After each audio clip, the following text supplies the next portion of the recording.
71,41.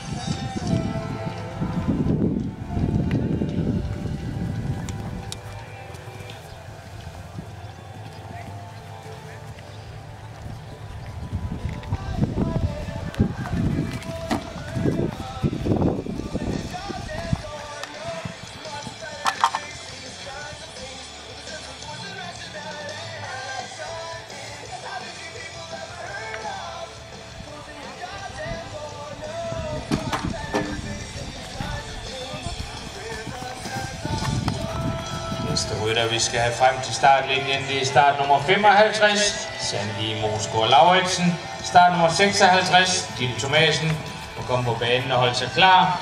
Emma Halskov holder sig klar på opvarmningsbanen.